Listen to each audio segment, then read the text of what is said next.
Welcome everyone to a little bit deeper, more detailed look at a very famous solo in the orchestral literature. The Ballerina solo, so-called, from Stravinsky's Petroushka. I'm very excited about this because it's one of those things that for most people is quite challenging. Some people find it easier, but whoever you are, it's like you're probably going to hear this being played at some point, and if you practice it every day and improve it a little bit, all your playing is going to increase in quality. So going forward, I hope that you spend a few minutes a day working on some of the things that we're going to talk about in this session. So I'm just going to play a little bit and kind of ruminate on some of the issues that all of us have when we're practicing this. Now, in the intro, I said I was talking about evenness, and there are lots of different kinds of evenness. There's evenness of time, rhythm, that's critical. And in this particular solo, it has to be as good as it can be, and that can be a real challenge in this one. So we'll work on that. But there's also evenness of timbre, evenness of articulation, evenness, smoothness, you might say, in terms of dynamic transitions. So there's all these things need to be addressed. Now, you want to keep in mind that when Stravinsky composed this, he customarily composed like John Williams does. Hi, John. At the piano with a pencil and paper. And so he played this melody at the piano. Now it's not too difficult to play on the piano, but there are considerable obstacles for us who are playing on the trumpet. So let's get right into it. I'm just going to play a little bit, and then I'll show you a couple of things.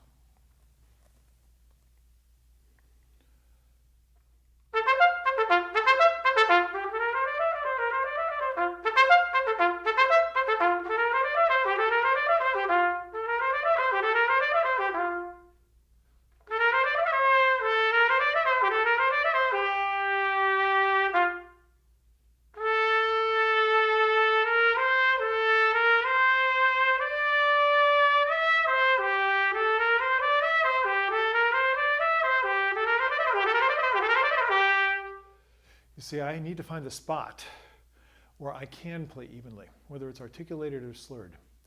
And a lot of people have trouble in this area because the way their system works, maybe the way the breath works, the way especially the way the air coming through the mouth works, the way it's affected by tension, the way it's affected by the tongue, it's very difficult to play even because they do something different with the air when they're tonguing than when they're slurring. So that's why, if you've watched any of these videos, you know I talk about slurring a lot because slurring is that vocal style. So here's one way you can approach it. Now, if you put a metronome on to keep you honest about where you are in the tempo and to kind of support your internal sense of rhythm,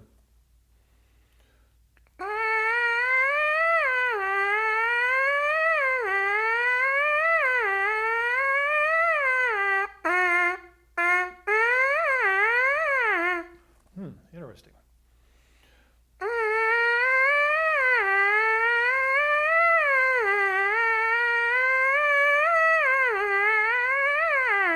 So what I'm trying to point out here is you hear one continuous tone. It changes pitch very, very quickly, but I'm not what some people call slotting or notching the notes.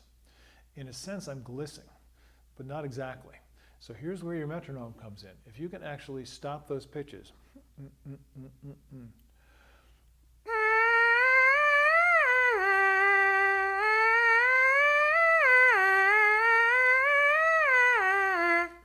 You see, that gives you a target. And the target, the clearer the target is in your mind, and make it easier for yourself by doing this slowly, just as I did, the easier it is to start to gain some traction with this.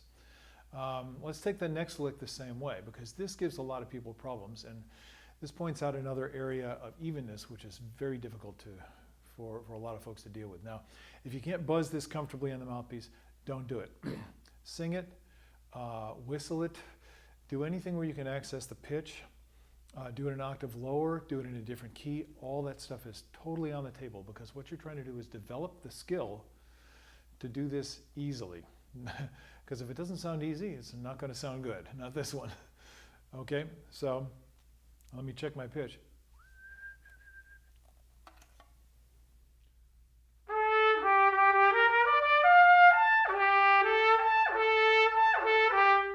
So I want to make sure that I'm accurate with the pitch. And I could use a drone.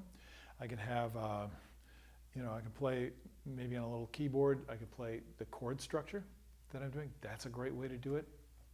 I could use the tuner visually. I don't recommend that for this. You need to pay attention to other things. What are you trying to do? Basically, you're trying to do this.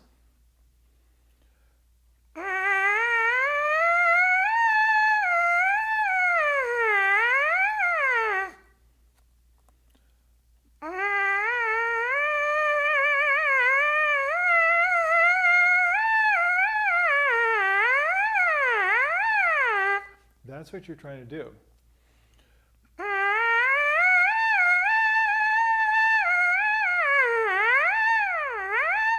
Now here's another important thing, and this is, I'm kind of putting too many things together at once here, but as you do this, it's more natural, since it's a little bit like singing, to start to think of the musical shape. So at the beginning,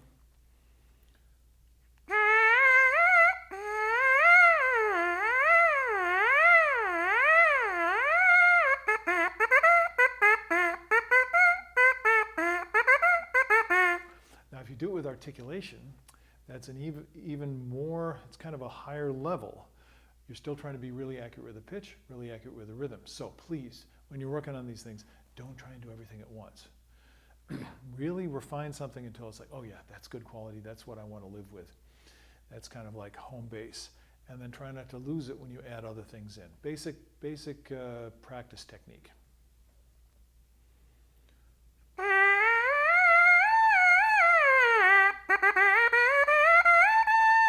So you want the timbre to be even.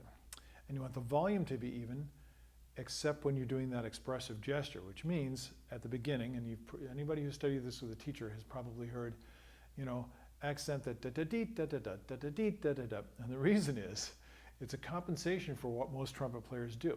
When you play the trumpet, it's very easy that the first note, it's almost natural, it happens by itself, that the first note just pops out more forcefully. Well, the first note is a pickup. You have two pickups to the downbeat. So a teacher will tell you, no, not da da da da da da da. Then that makes the solo sound like it starts on a downbeat, which is, of course, not what Stravinsky had in mind. So that means you have to listen for that.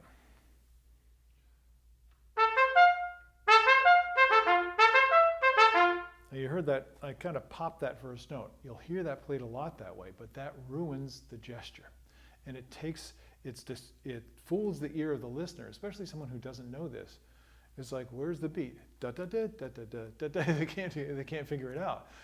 That's because you're not showing them. So you need to go.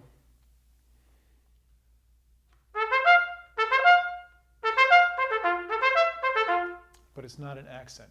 At least I don't think of it that way. I think of it more like singing. If you went, oh,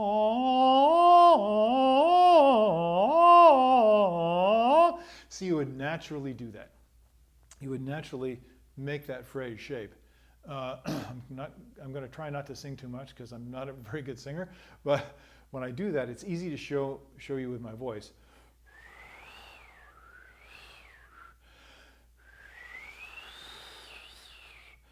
Now let's go look at that next part. This gives a lot of people problems.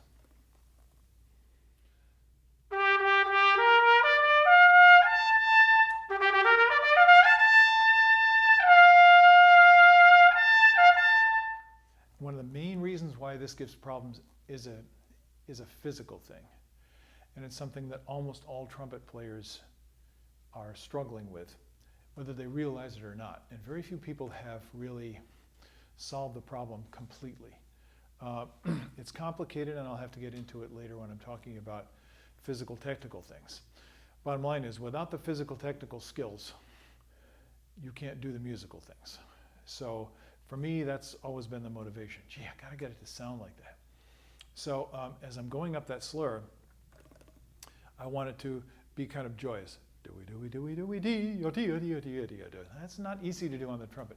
Why not? We'll get into this in more detail later, but most people start squeezing, pressing, choking, driving, and the whole system gets out of balance. So the cure for this is what I just showed you with the buzz. Not just buzzing, that's just one way to do it. But the cure for it is listen, so that as you go up the arpeggio,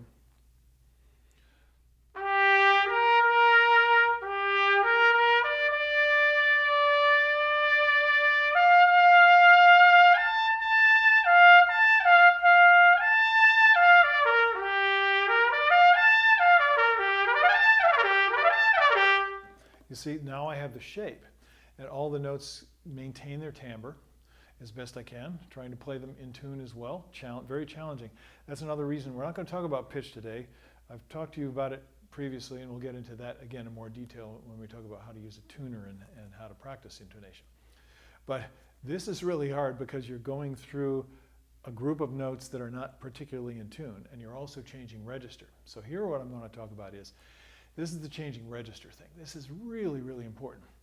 So if you can play with a completely natural, unaffected voice that maintains resonance all the way through,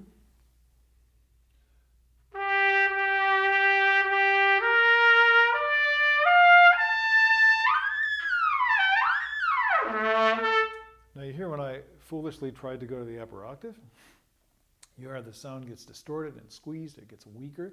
That's what's happening for most people in that first octave. Of course, it happens to everybody, even the great players, at some point, because we are human and we don't have unlimited capability. But nevertheless, it's something that you can master within the normal playing range of the instrument. So how do you do it? Slow practice is very effective. But there's something else going on in here. Let's make it simpler. And this is one of my basic principles of practice. I'll say it over and over again. Make it simpler, make it easier. Enough so that you can have success. Maybe it's still challenging, but you're noticing a little bit of progress. You get a little taste, oh, that's better, that's better. And now you get some momentum, and now your practice is fun because it's engaging. You're making progress. You're feeling good about what's going on. Playing it over and over again unsuccessfully is the worst thing you can do. So you have to, we all have to, make it easier. How do you make this easier? Well, there are a lot of ways. One thing I would do immediately is get rid of the rhythm and the articulation and play it slower. That's another way of making it easier.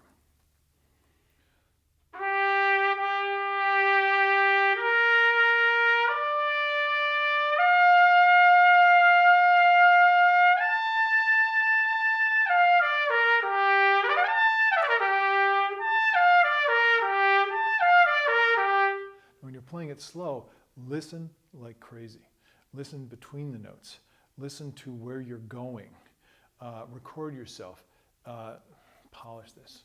And that's what it takes. That's how you win an audition. Is everything has to be, as they say, nailed. In other words, all the things you're trying to do,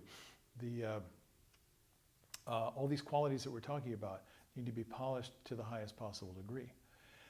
And then to have musical freedom at the same time. That's a great challenge. This is what, to me, what's fun, what was always fun about playing the orchestra. Tremendous challenge to rise to that level over and over and over again in a performance. And we're human. Sometimes we have failures. Hopefully we're playing well enough so that when we fail, nobody else knows it, except maybe the people sitting next to us. The audience doesn't know it. Our colleagues probably do. And some of you watching probably can tell where, I'm not quite where I need to be. Well, we're human. So let's not worry about that. What's possible? Just keep going for it. Okay. Now, there's so many things about this that you can learn from a teacher that plays this. And these are traditions that have been carried on. There are also fashions. People play it differently at different times. If you hear some Russian recordings, you might hear something that's a little bit more bombastic. I don't think of it as a ballerina with army boots on, but sometimes you hear it played that way, and that's a style. It's a choice. Whether it fits the character Stravinsky wanted, I don't think so, actually. And the reason is, it was originally written for cornet. So the whole idea was that it would be lighter and kind of sprightly and bouncy. And that's another thing that makes it difficult. So there are a lot of things that go into this, and you heard me doing a gesture as I played that. That's one of the most important things you can do, is to get the gesture. In order to do that, you have to be able to play through the range changes and through the dynamic changes without struggling. You need to be easy. This is a long-term project, believe me. At least it was for me. I didn't just pick the horn up and figure out how to play this. Okay, what should we look at next? I talked a little bit about emphasis. Do-we-do-we-do-we-do-we-dee, that's a little challenging to do. It's hard for me to just play it even.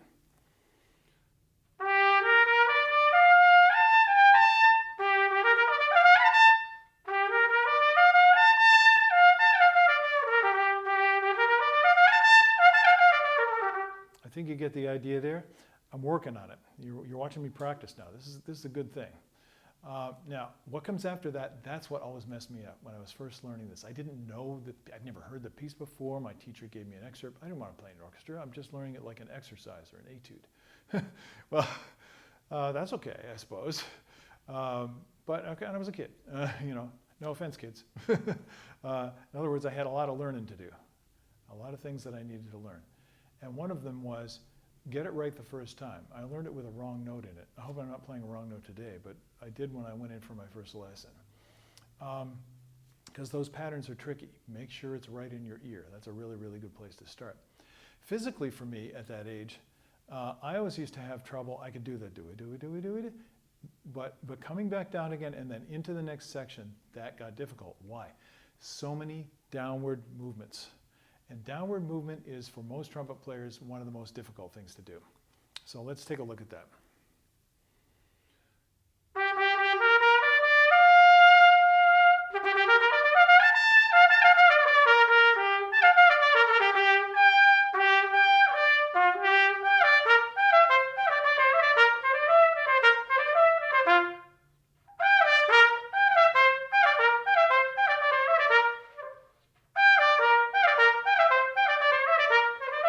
See how I'm trying to do the gesture? I hope you can hear that.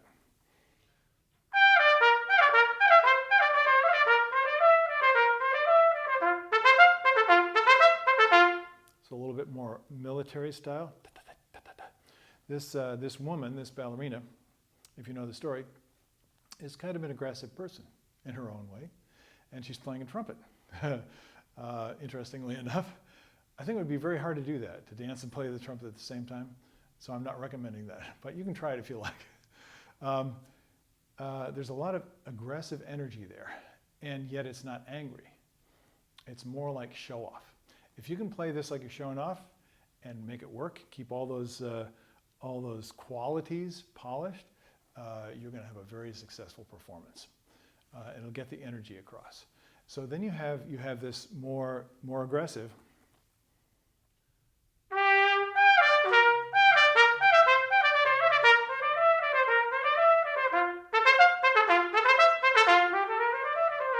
Now, I find right now, I'm not getting the results that I want. I want more warmth. It's beguiling. It's a little bit seductive in a way.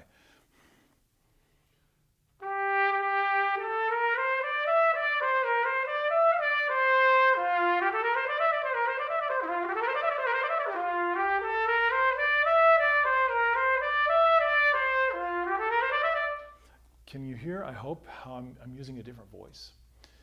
So I'm not playing with that same kind of intensity. And it's the contrast that really puts this to the next level.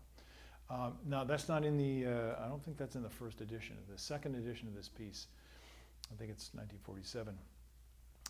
Could be wrong, I'm not a historian. It has dynamic markings, and then it's played on the trumpet as well. So different. That's the one that people do more often.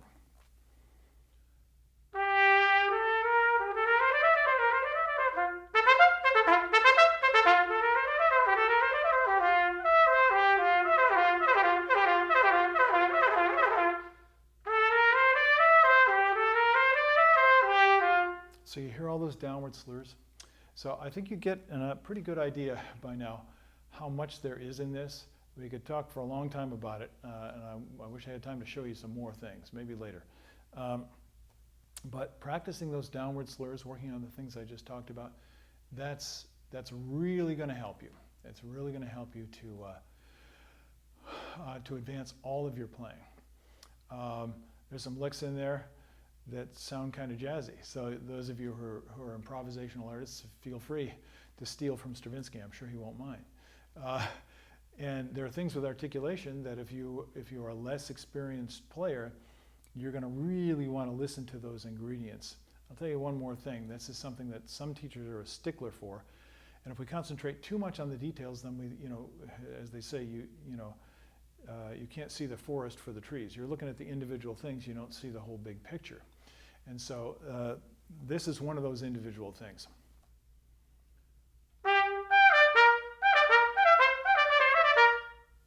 Do you hear how that note really? It's not just the articulation at the end, it's the sense of buoyance, it's the sense of lift. Dia-da, dia-da, dia-da, or dia-da, dia-da. You could phrase it whatever way it makes sense to you, and that your teacher says it's okay to do, and that you know that people listening on a committee want to hear. So there are a lot of traditional things that go into playing this, and that changes with time. You'll hear various versions over the years if you go back into the early part of, right after the piece was composed, the early part of 1900s or mid 1900s when it was redone, and by the turn of the century, it's like, wow, things have really changed. So you want to keep that in mind. Don't try and copy, but learn all you can from listening to those different things. Feed off of it. Let the music talk to you. Enjoy the different flavors and the different tastes, like that articulation thing that I just told you about. And make it your own, as I've said before. And keep working until your body unconsciously naturally does those sounds. That's the ultimate technique, is when what you can conceive in your musical mind comes out of the instrument with no impediment. So I hope that inspires you to go practice now. I feel like I should go practice now, as a matter of fact. And until next time, have a great day. I will see you later on. Bye-bye.